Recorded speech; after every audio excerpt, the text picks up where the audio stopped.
Hello and welcome to the podcast, The Way of the Sensitive. I'm your host, Cara Wilde. This is a podcast for those of us who feel called to live in a different way, to create a new society where diversity and uniqueness is celebrated, not shamed. We're the channels of the light, co-creating a heaven on earth upon this beautiful planet.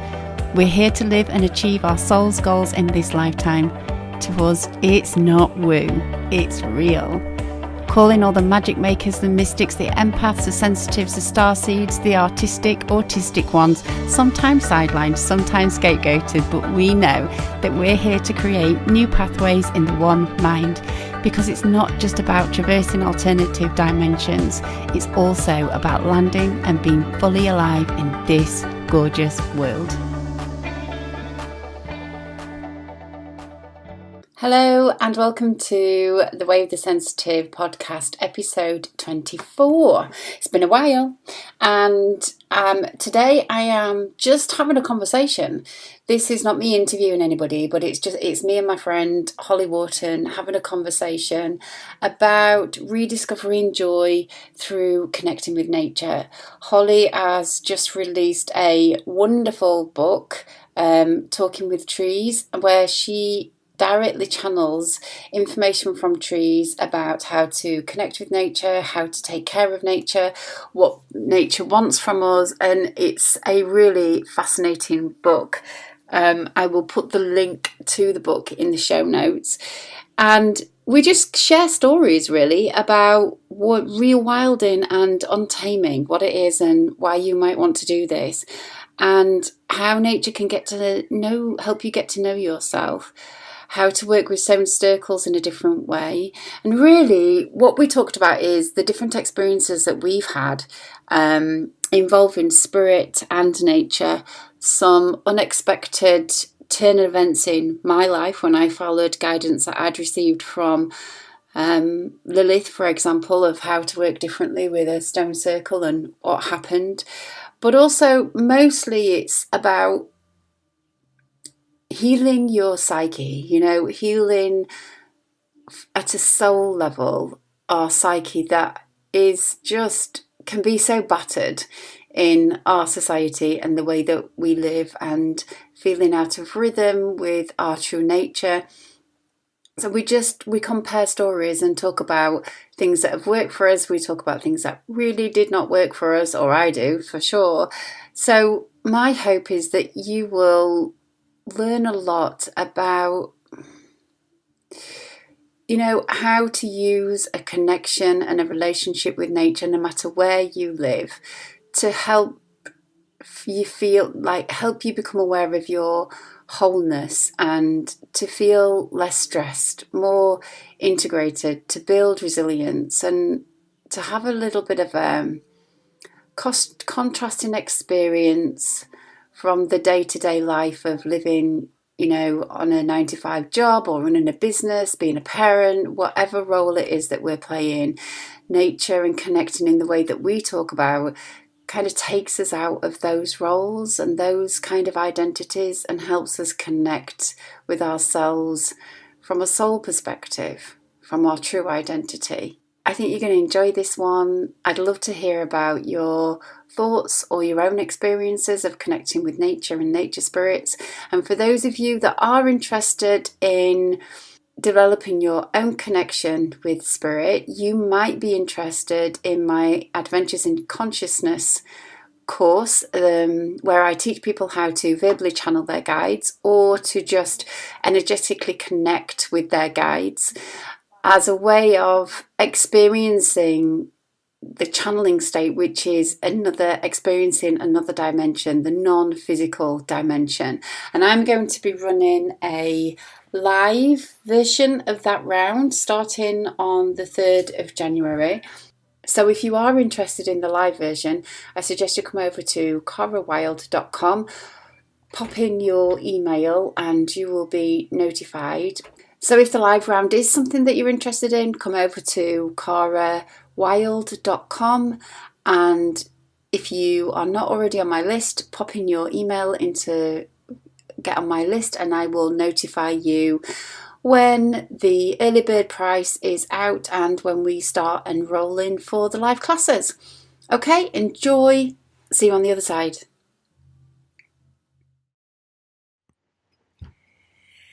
Hello. Cara Wild and I are here talking about nature and talking about how to connect with nature to rewild and untame yourself and what does that mean and why you might want to do that.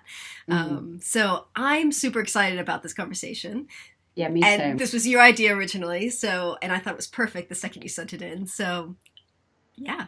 So, what what is this whole concept of rewilding and untaming, and why do you think someone might want to do that? Okay, that's a really good question. So I guess people might want to do it because I needed to do it, and I kind of know what happened to me. So I lived the majority of my life in like a town, big town, small city kind of thing, and my exposure to nature was like tarmacked parks. That's it. I've always had a connection to willow trees, and I found out why later on about that. Might come back to that. But so when I moved to Cornwall, I moved down for the ocean. But this was about 11 years ago. We moved down to Cornwall, and there's Bodmin moors. So for people that don't live in the UK, they're just like completely wild moors. Like, you do not mess with them. I nearly lost a child down a sinkhole on, I don't know what they're called, but you have Yeah. to be really careful. The weather pattern changes and all that kind of thing. And we lived not far from there. And the first day I went, I used to be terrified of bulls. Hmm. And I went and I used to park the car, leave the doors open in case a bull chased me, and I'd be able to dive into the car and not have to stop and mess about.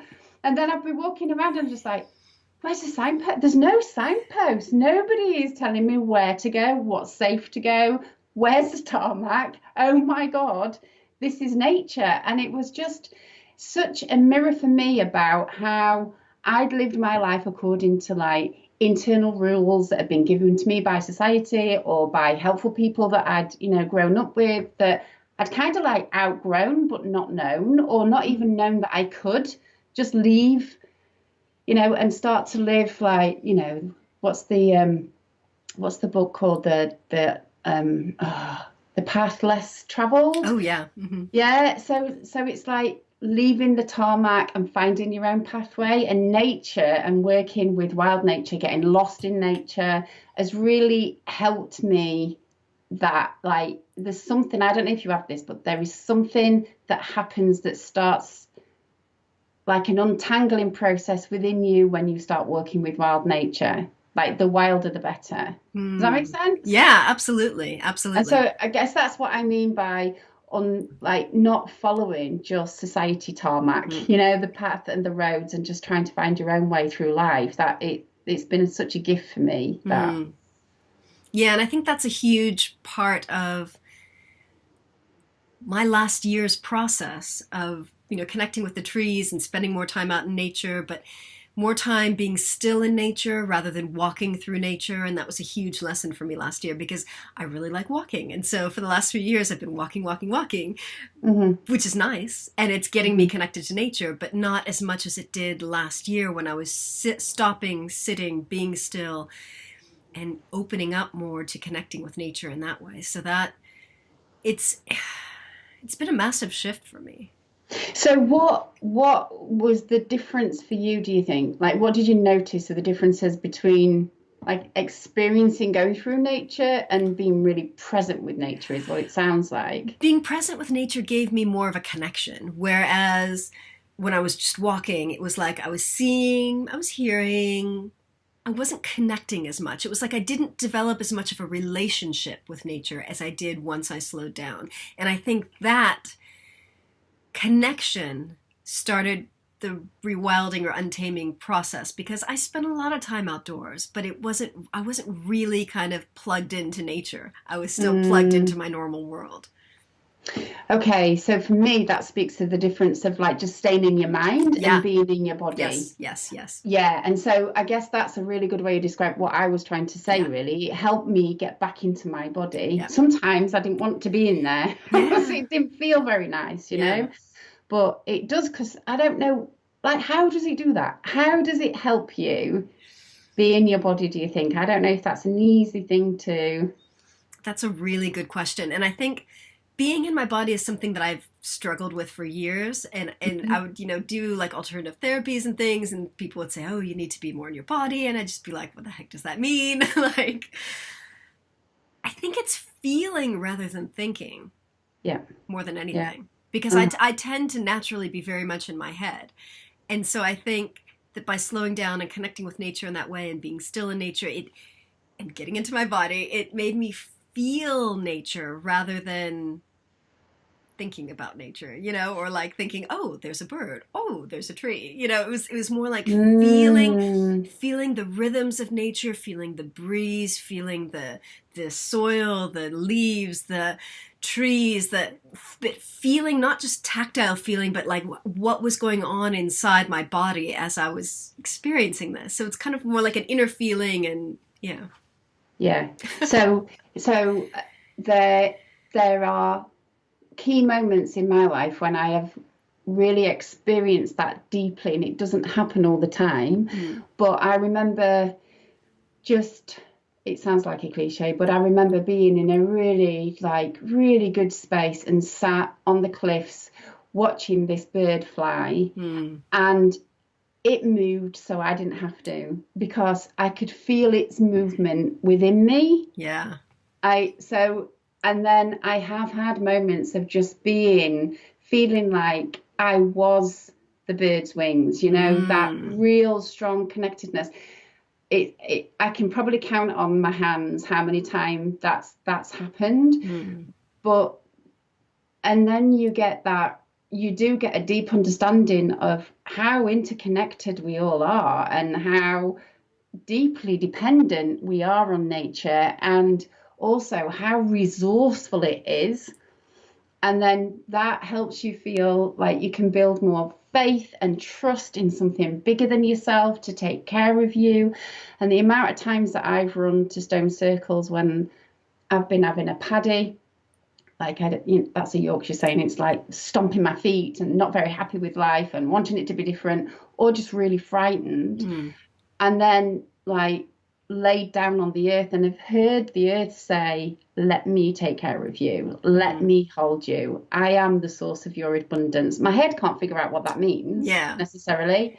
I don't know how to action that much in my life, but in that moment it's felt like a real cradling. And your body knows, your body understands. Yeah. So tell me sometimes when it's not worked, like when things have not gone right in nature, or when they have like startled you or something. All right. So we have a question that one of the readers in my book asked me to ask you. So this is perfect timing for this. So in the book, I communicate with a tree called King of Limbs. And it's this tree in this fairly large forest. And I'd walked kind of the farthest point from the car park to get to this tree. It was on the map. I knew where it was. I was getting to it. I was really out in the middle of nowhere. I hadn't seen another person for the last hour or so or more. So I was very much alone in the woods, and finally came across this tree. And as I walked into the clearing and approached the tree, I felt kind of a weird feeling. But then when I got right next to the tree, that feeling disappeared. It was a really ancient oak that had a hollowed out trunk. And so I went and I sat inside its trunk, and there was like this beautiful energy of just like an energy bubble of goodness inside this tree. It was so gorgeous. It was so gorgeous. So I sat there for a while. I got his story. And when I was done, I stood up. And the second I stepped out of the inside of his trunk, I felt this really awful feeling. It was like the feeling that I felt when I first stepped into the clearing, but worse. And I just got really scared. And I actually I walked a full circle around the tree to see what I could see. I couldn't see anything. I was so scared. I picked up my phone to find the fastest way out of there. My phone battery went from 40% to 0, like that. Whoa. That's never happened to me before. And so I just thought, I'm just going to get out of here. I'm getting chills as I tell you the story. I just hightailed it back to my last known point, and then found my map and just got out of there. And I talk about this in the book, and I say, I don't know what happened. I don't know if it was just because I felt a very clear energy it wasn't necessarily good or bad, but I couldn't see anything, so I didn't know what it was, so I got scared. Or was it a dark energy? I don't know what it was, but it scared the crap out of me, and I got out. And then the thing with the phone battery also scared me, because that's never happened before. So one of the reasons my book said, ask Cara what she thinks. So I'd really love to hear if, what's your take on that? So I think listening to you, what was coming up for me was that might have been like a very human kind of energy too. So there's like, so I have an example that's similar. So I went out for a walk late at night years ago, just where I live locally, and was on the edge of a cliff, and just felt this really horrible feeling that somebody had been pushed off. And I think we can, I know it's not nice, is it? And then there's a story about a pagan friend of mine who was a witch, who went through it was well known that if you went through this particular point on this road journey, if you were sensitive, you would feel something because there'd been quite a traumatic accident. So I think that could be something. Something could have happened there. You were already open. Yeah. You were already deep, like your senses were already like amplified and tuned. You were already starting to open. So you could have quite easily picked up on something that had happened there, or a thought form, I've had experiences of being in houses where there is a lot of suppressed anger, and so thought forms pop up because that energy's got to go somewhere. And then I have also had experience of like something happening to me in church that felt like it was a non-beneficial energy. But that happened to me because I was kind of saying, come on, if you think you're hard enough, and I won't necessarily do that again. So my take on that is, I'm really glad you trusted your instincts. I think that is the most important thing. And what I always teach is, if you go to a party, like meeting a guide or an energy is like, if you go to a party and you just don't like a particular person, you won't engage with them. It's exactly the same with energies. You're a sovereign being, and calling the divine or source if you want to. Trust your instincts and then ask questions later. So it could have been that if us two were there, we might have felt a bit curious about what that was. And is it a human? I've been involved in helping spirits to pass to the other side, so I think nobody knows for sure. We'll know better when we're on the other side. But I think there's various things that it could be, but you are in charge of your energy system, and I'm glad you got out of there. Yeah, and it was also like a couple days before Samhain, so theoretically the veils would have been thin anyway. Yeah, for sure. So I think I was just hypersensitive to whatever it was that was there. And I haven't been back. I want to go back. I prefer to go back with someone else. But I want to go back and see if I feel anything there again, and see what happens next time. Yeah. And I would, make sure that you're in a space of like real love. Yeah. Like feeling connected to source. Yeah. Calling source to be with you. And, I went on a walk recently. I went on a hike, and I followed public footpaths all over, apart from when I got lost. I still get lost, but I followed public footpaths, and there was a shoot being advertised nearby. We have shoots down here, and it was so close to the public footpath. I was starting to get really nervous, like somebody might miss or something. And so that could have been my panic. It could have been, I could have been picking up on something that was about to happen, all that. And I just asked source to put this bubble of safety around me, either from my own panicked thoughts or from something that might have happened.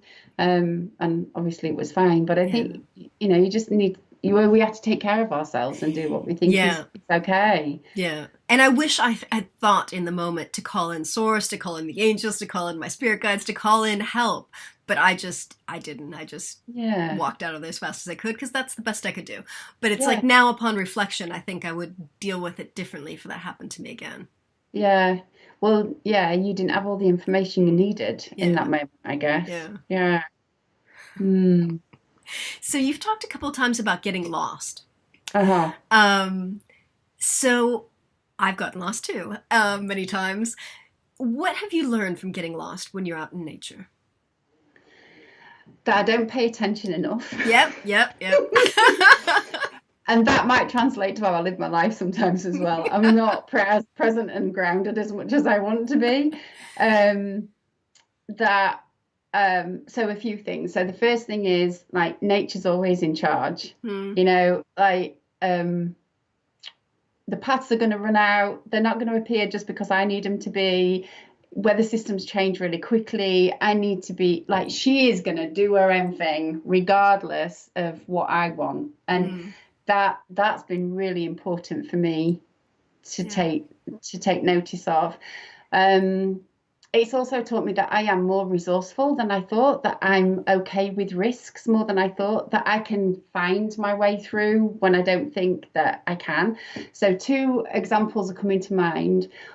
One is I got lost not far from home, but it's on an old mining, like tin Hmm. mines, and we have to be really careful because there's open mine shafts and Yeah. people just, fall through. And most of them are fenced off. But if you veer off the public footpath, you need to be really careful because you Hmm. don't know if it's just the ground's going to give way. And I'd got off the path right where, where Poldark is filmed. So it's where all the old tin mines are. Hmm. And I just thought, this is not safe. And so I said to the ancients, just show me where I need to be because I can't figure this out. And I felt them, like my body physically moved. Wow. And I went and followed this particular path. And when I got around the top, I could see that if I'd have kept going, I would have got somewhere where I really didn't want to be. Like Oh. it could have got a bit dangerous. So knowing that I'm always guided, like really practical, they can call on me, I can call on them. And then the other time was I didn't prep well enough when I went out for a run. And I didn't, sometimes my idea of time and distance can, I just don't. Me and physical reality need to get to know each other still. But so I'd gone out on a run, but I hadn't timed the sunset properly, and so I'd misjudged when it was going to be dark. So thankfully, I had a head torch, but I was 3 miles from my car when it was dark, and I'd never run a coastal path in the dark before, and I was like, it's safe, but I was scared, Hmm. and I was cold. It had got colder quicker than I thought. Hmm. I'd got a coat with me. I got a running coat, so I was kind of all right. But my hands were starting to go numb. It was starting to rain, so I had my head torch on, and I'm like, okay, so I have to watch where my feet are because I don't want to trip. And two things happened. First of all, I now know that green eyes floating in the middle of nowhere is not aliens. They're what happens to cows. Because I'm running and I could see these green eyes. I'm like, what the hell? And it was a herd of cows. And they had calves with them. Oh, God, my head. And I'm walking and I'm thinking, I really shouldn't eat cows. I feel like right now I shouldn't eat meat. I could say, I don't mean you any harm. Because I had calves with them. And Oh. I was right near the cliff edge, the path was. If they'd have startled, I did need to be careful. So I borrowed an old trick from a friend of mine and sang to them as I walked through. And that was fine. And that, like, my legs were going to give way. I was thinking, oh my God, the only way is through and I don't know what to do. So that was a good lesson in just, surviving going through stuff. But then when I got to the other end and I was starting to get cold and I knew I was only a mile and a half away, but I'd already done about 8-10 miles. And at that time, that was quite a long run for me. And what I learned about myself was my inner critic was, it was, oh my God, you're going to put people out if you have to call emergency, if you have to find somewhere, if you get lost, if you can't remember the way to get back, because I'd never run it in the dark. Yeah. So I knew the path really well, but I didn't know it in the dark. Yeah. And my inner critic was all about how my stupidity was going to cause other people problems. Yeah. And that was a really like that's what I do in life. That's where my inner critic goes. So when you make mistakes or get things wrong, it's really helpful to see what your process is, because Yeah. that fractal out and you apply that to Yeah. lots of different areas. Yeah. Yeah. I completely. Yeah, that's exactly where I would go to, because you always hear stories of people like doing something stupid and calling mounted rescue, and mounted rescue being Hmm. like, if you're not injured, you need to get down on your own. Like, we can't come out just because. Hmm. So there's definitely a part of me that has that fear of being the person that does something that makes a mistake or makes a bad decision and ends up doing something stupid, and then do I call for help, do I not, and not Mm. wanting to put myself in that position. So yeah. Mm. And that's nature, as you said. It's wild. You never know what's going to happen. You can miscalculate the sunset. You can, winds change, rain happens, hail happens, snow might come unexpectedly.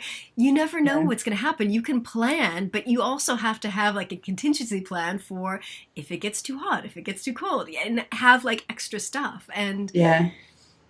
yeah, it's part of connecting with nature, and part of getting in touch with that wildness is being prepared for all the different unexpected wildness that may occur. Yeah, yeah. And so, compared, I haven't done extreme sports. I I've mean, gone coastal running, yeah. but even that, in that kind of like tamed, um, well, not extreme kind of sports, but Mm, even then, it's like I don't make those mistakes anymore. I yeah. don't. I still get lost, but I'm okay. I Mm, know I go out knowing that I'm probably going to get lost, and I know this area really well, so that's okay. Um, and and then just like there are going to be risks in life, you're mm, going to be prepared, and speaking to other runners that run trails in, say, the US, mm, on Facebook groups that I belong to, they go out knowing that they're probably going to come across a rattlesnake and things like yeah. that. It's Yeah. like stuff's going to happen and you never know. Yeah. And you can be as prepared as you want, but Yeah, you've got to educate yourself about what's in your area. mm, Because I remember growing up in California as well and going back to visit my parents, going for a run and reminding myself, you need to look for the rattlesnakes because they would like to sun themselves out on the pavement, on the yeah, asphalt. And so, got to keep an eye out for those, which you don't have to worry mm. about here. So it's We get just, adders down here. yeah. That's about the Yeah, I've most. never even seen one of those. Mm, Hmm. mm. I Yeah. don't think they come out very often. Yeah. So yeah, it's about learning what's in your area and learning what your particular flavor of nature in your area is like and what you need to look out for. Yeah, But yeah. but also not being afraid of that, because if you let yourself be afraid of those things, then you're never going to get out there and do it. Like you Hmm. you run by yourself. I do a Hmm. lot of walking by myself, and I have women saying to me, how do you feel safe walking by yourself Mm. in southeast England? Like I don't feel like I have anything to be worried about. But a lot of No, people do. and yeah, and I mean, I suppose I'm lucky where Mm, I run and walk. It's such a safe area where mm, I live, really. There is not much crime. mm, So if I lived in a city like that would make me nervous. Like that, yeah, I don't know that terrain. That's yeah. not.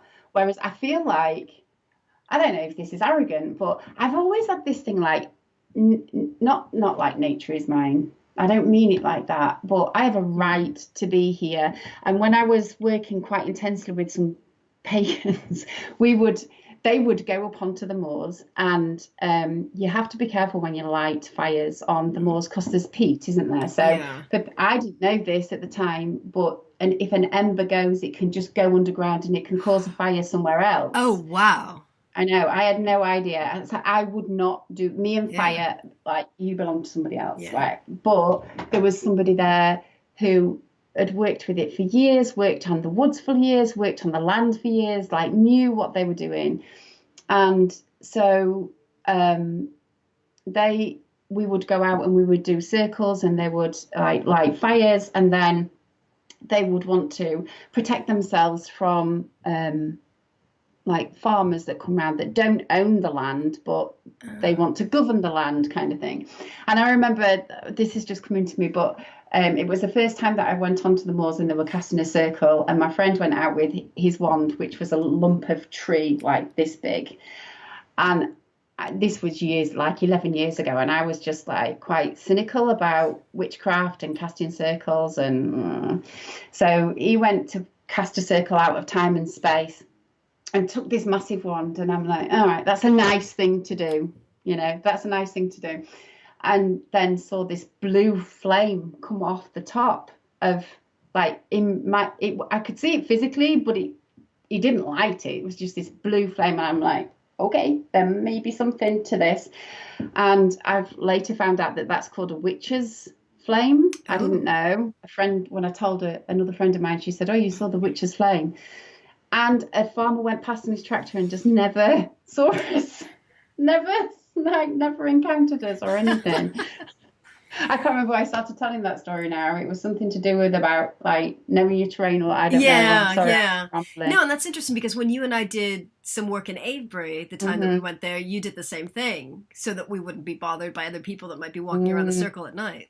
And that's it. Bothered. So it's about, like, feeling an ownership. Yes. And I think that's what they taught me, was that so much of our land has been taken over by human beings and tamed and tarmacked and owned and claimed in this, like, real compartmentalized picket fences. And like in the UK, we're kind of like your castle and your boundaries, and nobody's going to come over, and this is mine, in that kind of ownership way. However, much less so than in other countries like the United States, because at least we have public rights of way here. We have public footpaths, we have public right-of-ways. You don't have those in other countries. Right. So we do have, it's better here than it is in some other parts. But yes, I absolutely know what you mean. Yeah.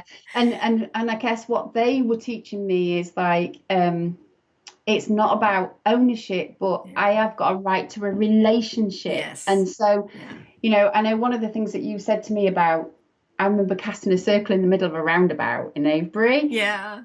And really didn't care what anybody thought, because it was between me and the spirit, and me and the spirit of the land, and that tops anything, unless it's like people's safety, do you know? But that tops whether I'm going to look daft or anything. So it's put me in right relationship with nature, which is a deep, respectful place. It is, and I still haven't reached that. So when I connect with the stones at Avebury, or when I go into West Kennet Longbow and meditate, I still feel like the crazy woman doing weird stuff with the stones. I still haven't gotten past that point. And it's like sometimes I'll be kind of standing next to a stone, and I can hear people saying things about me, like I'm deaf.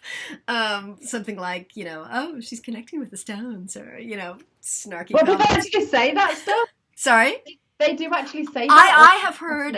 This one time I was sitting on one of the stones has like a little kind of hollow where you can kind of sit in, and I was sitting there with my eyes closed, and I could hear these two men walking, and one of them said something like, oh, she's communing with the stones, or something like that. And I just thought, okay. So my response to that would be like, I know, don't you?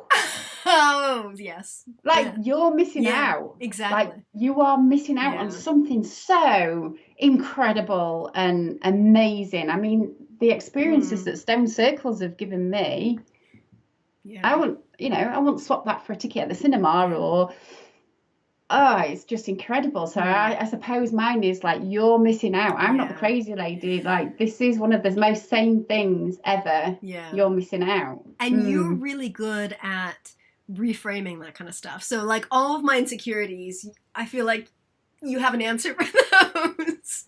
So since you've brought up stone circles, you've got a lot of stone circles in your area where you are. So how has working with stone circles helped you rewild or untame or connect with nature and spirit? Well, it's helped me trust my instincts. So when I first moved here, there was a pagan man who introduced me to the stone circles, and this one, we parked up, and you kind of have to walk to get to it, and I just ran because I could feel it, and I Mm. didn't know why. I just could feel it, and then I just like questioned myself and turned around to me and he went, "You know where you're going. Just trust your instincts and follow it." And I did, and I found it, Yeah. and that like. So now I know what that feeling's like, how it feels in my body, what the sensations are like. So you can transfer that then over into your Mm. life. Trusting your instincts. For me, I have to feel it in my body to know Mm. what does it mean to trust your instincts? How do you know Yeah. whether you're just in your ego or if you're in your instincts or if you're in your trauma or things like that? So it's helped with that.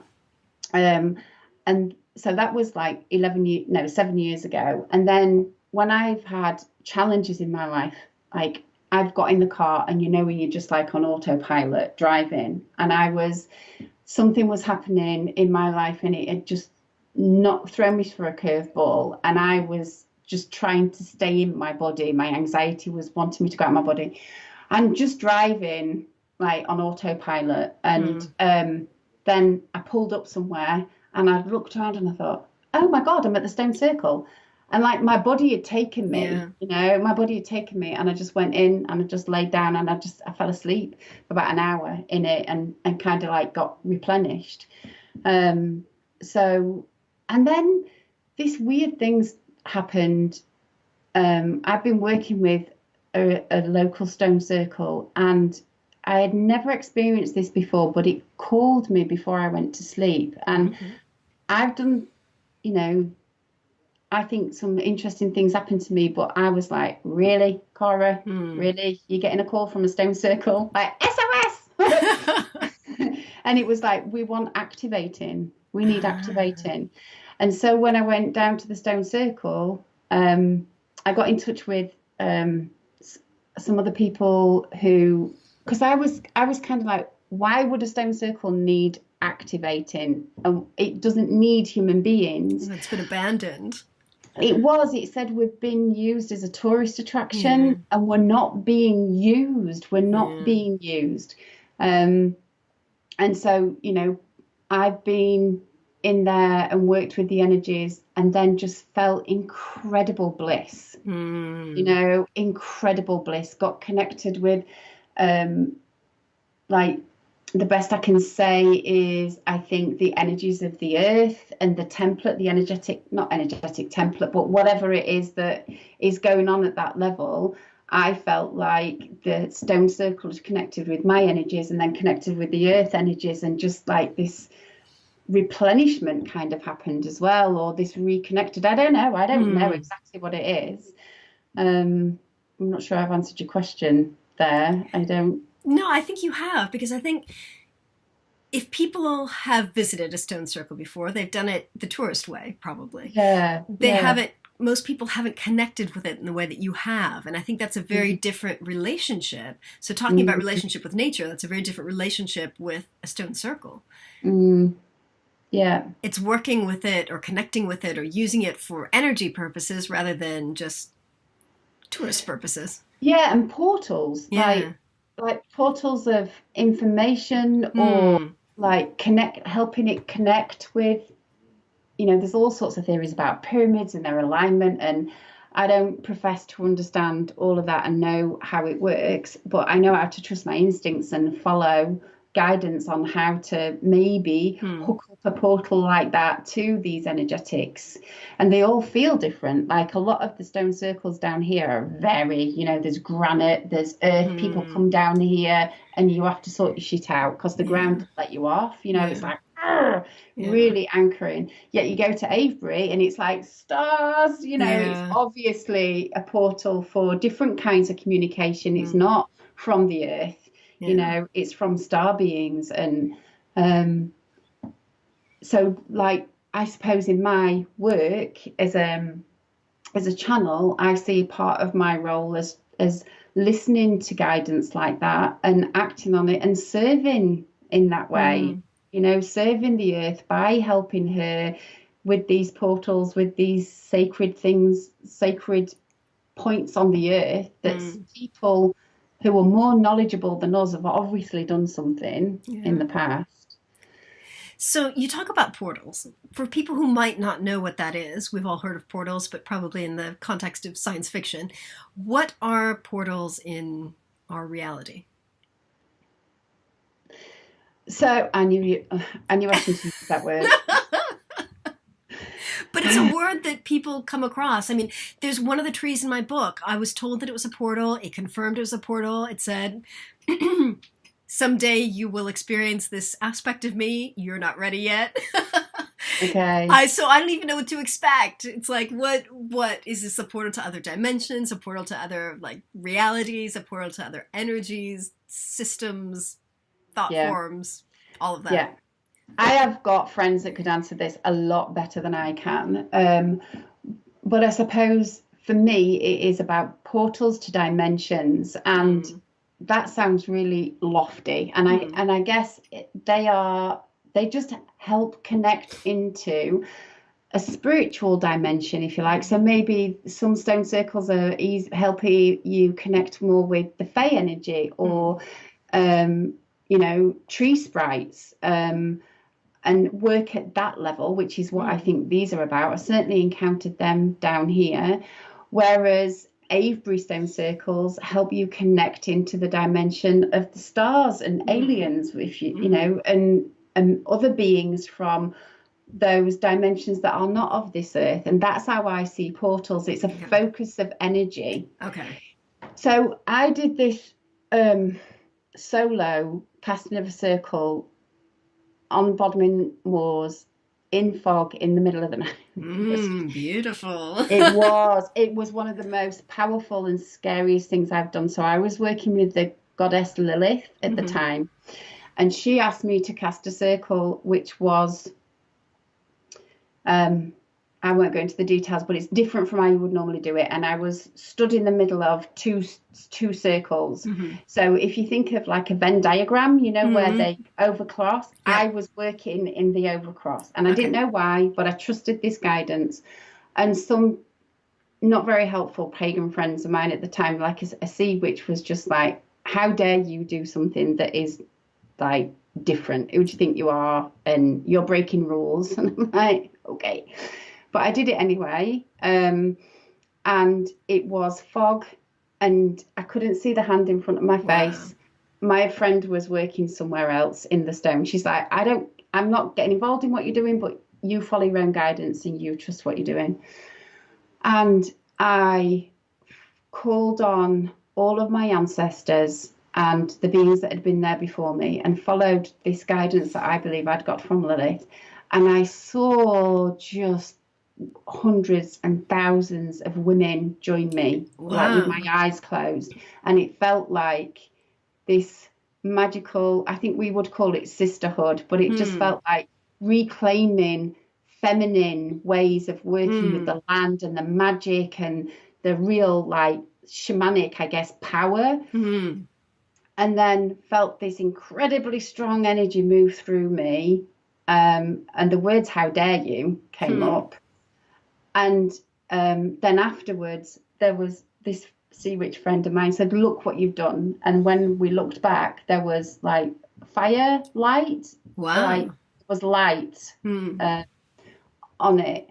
Not, he said, well, I don't know what's going to happen to you now. All this, he was a bit of a doom and gloomer. Like, nothing happened. A bit dramatic. Yeah, I was fine. But I feel like some people are, and maybe it's women, I don't know, but I think some of us are called to work with the energies of the land to help heal from all the stuff. And I remember just before we went to Avebury reading a channeled piece by Lazarus. Can you remember I shared it with you? Yeah. About how sacred stone circles are, but they have been used for non-beneficial things. They've been used for awful things. And some of that energy does need cleaning up. You know, it does need healing. The land needs help to heal. And I think that is part of what some of us are called to do as well. I think that's definitely what I'm called to do. Yeah, and I think that's a very different way of working or going out into nature or going out to stone circles that a lot of people haven't experienced. So I think just hearing your stories will help people, kind of give people an idea of other ways that they can connect. Yeah. So in a real like straightforward way of doing, you don't even need to know how to cast a circle. If you do want to know how to cast a circle, I looked it up on the internet and put my own yeah, I had some guidance Yeah. from my pagan friends as well. But um, you go up to a stone circle. I always ask the energy of the circle and the ancestors for permission to join Yeah. and to go in to the circle. And then I always just call in the ancestors, Mm. like, and sit with them and be with them and say to the circle, like, is there anything you need from me? Can I support Mm. you? What do you want me to know? Or would you like me to do anything? And I know, some of it might be, yeah, can you pick up the litter? Do you know? Yeah. Yeah. I got that was one of the messages from one of my trees. Yeah, yeah. And the appreciation Yeah. is really powerful as well. Yeah.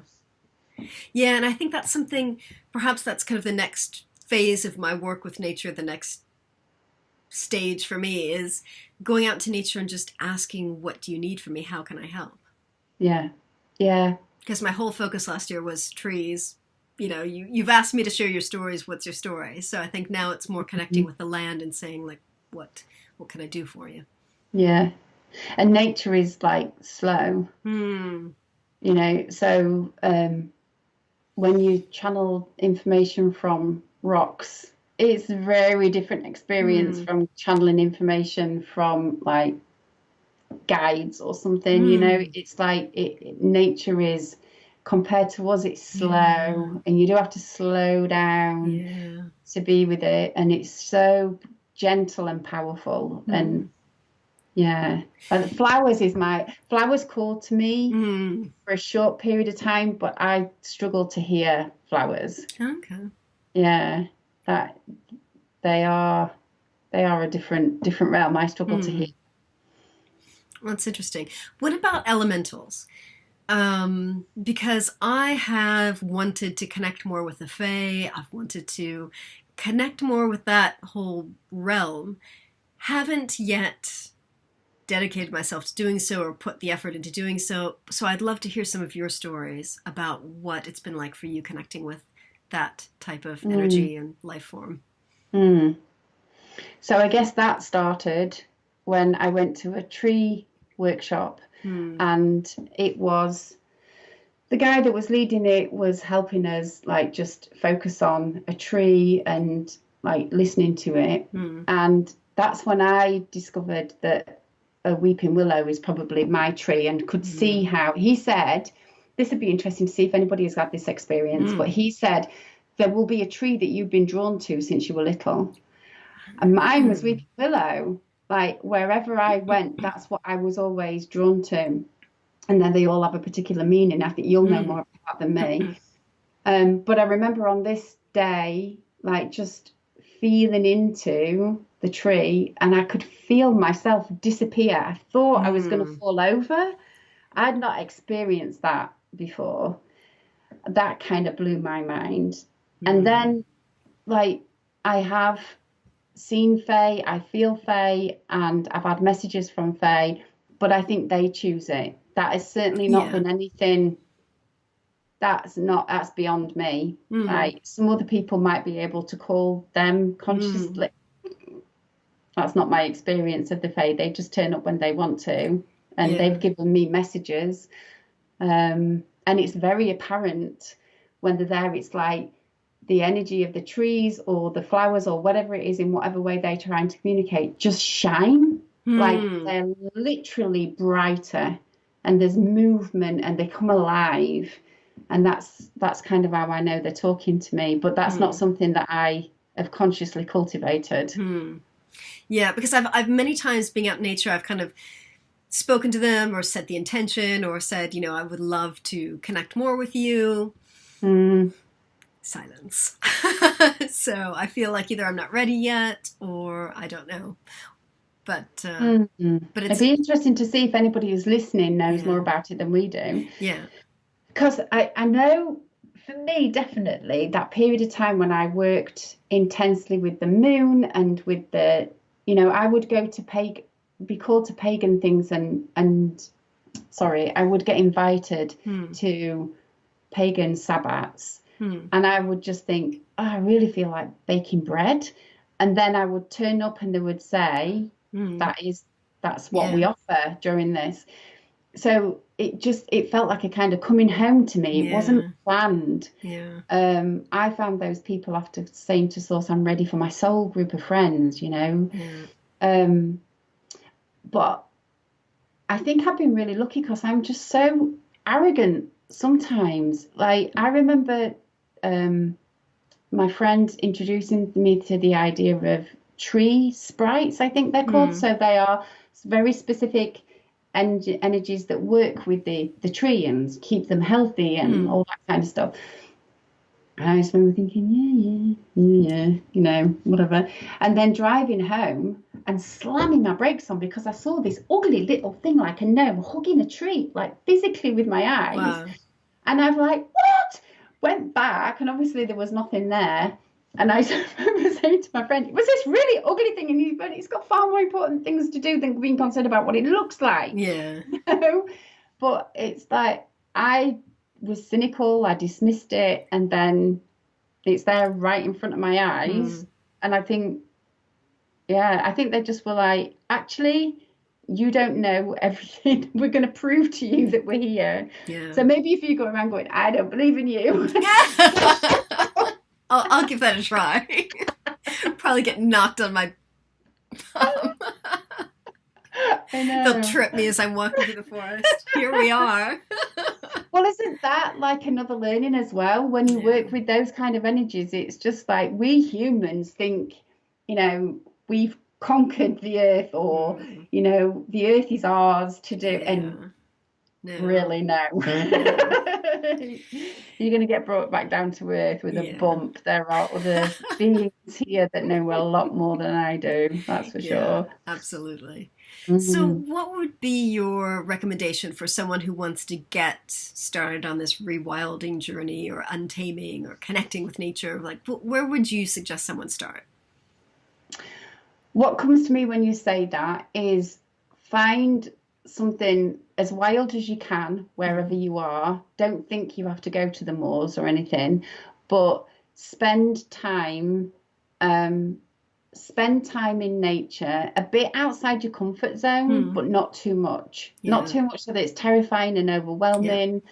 I never used to be able to walk through a herd of cows. I just was so scared my legs would buckle. And Hmm. I'm like, no, no, no, no, no. And my partner who I was with at the time was so used to it, just couldn't. And I felt like Yeah. such an idiot. Yeah. But I just thought, oh, it's too much. I'm too scared Hmm. and back off because there's no enjoyment in that. And you've got to be in a relaxed Yeah. space. But so I would encourage people to get out in as wild the places as possible and look at nature and with an eye of curiosity. So you could Hmm. even do this with plants in your own house if you can't get out in wild Hmm. nature. And just what is it that I am seeing? What is it that I am sensing? What is it that I am feeling? And that your feelings are Hmm. the way in. You know, Okay. what am I feeling here? Where's my curiosity taking me?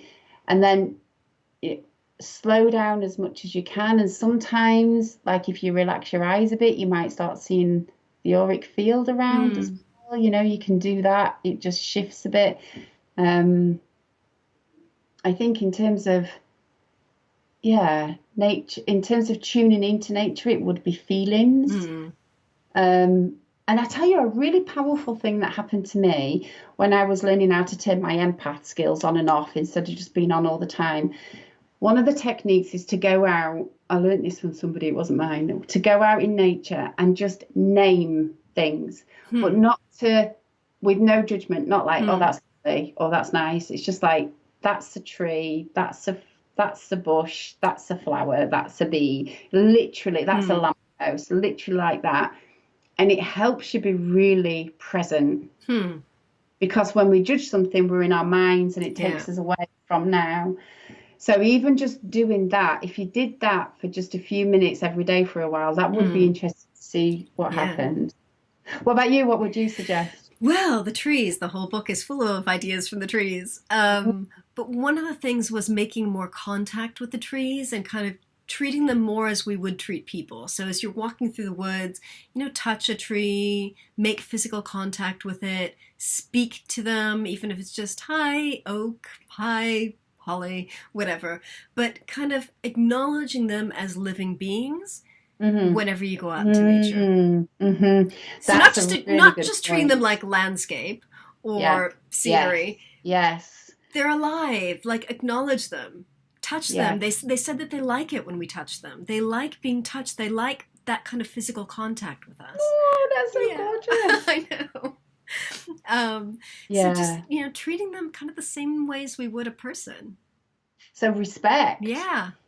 Respect and knowing that they are alive. Yeah. And they said, obviously, if you're walking through the forest, we don't expect you to say hello to every single tree. But, like, if you're walking right past a tree, just say, hey, touch it.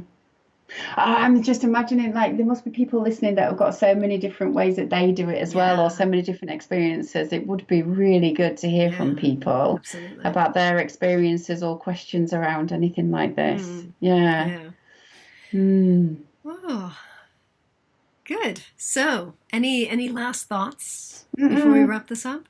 No, it's just I feel really so happy talking about this, and that was one of the things I was going to mention. Okay, so that's what the happiness is about. One of the things that is so lovely about nature, if you can be present, and I wish I'd have come up with this, but it wasn't me.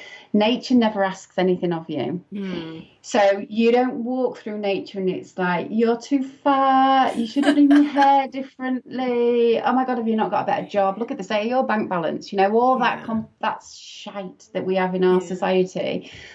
When you go into nature, you can lose all of that, and I guess that's part of the untaming, but lose any of that sense of having to be anything other than you are. And also the parallel to that is you don't try and improve nature. You don't look at a tree and think, you'd be so much better if your branch just went a little bit down there, or if we could just trim a bit off your trunk. You've got a few too many petals going on there. We need to get you on one. Yeah. Let's get you a makeover.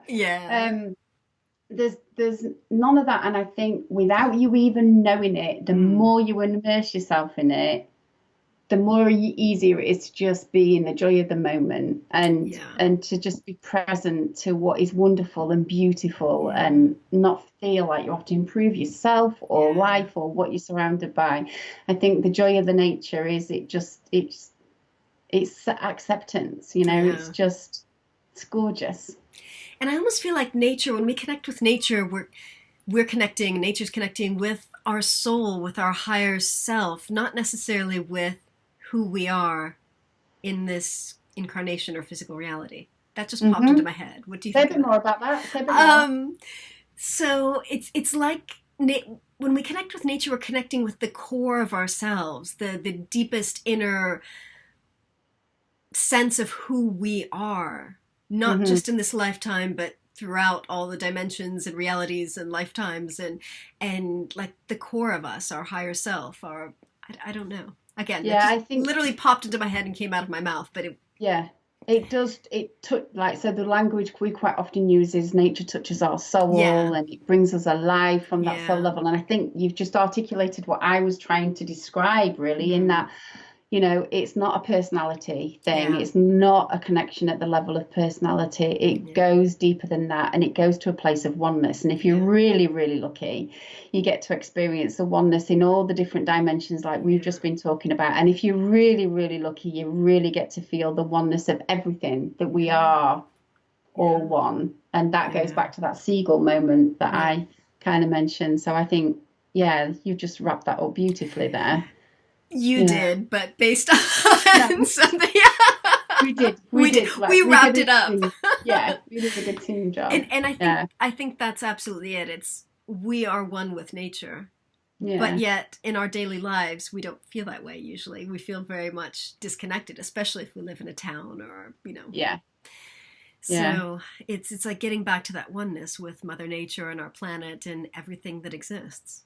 and it's beautiful, it's abundant, it's Mm. never ending, and I think it can just I'm filling up because I think we can be reminded of that Yeah. and then get filled up and go back Yeah. into life, kind Yeah. of And take that work with us. harder. Yeah, Yeah. yeah. Yay. Oh, thank you. Thank This has been a you. lovely conversation. I hope the people enjoy because I just had a blast. If we enjoyed it, I'm sure someone else will. At least one person. Well, thank you. Yeah, you too.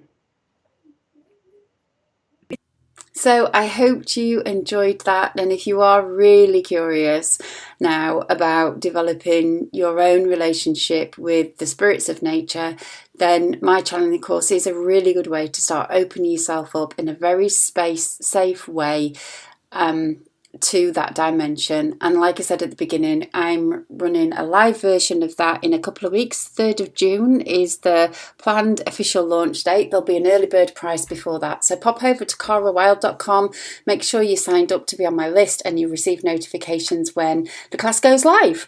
Okay, have a wonderful day and speak to you soon. Bye.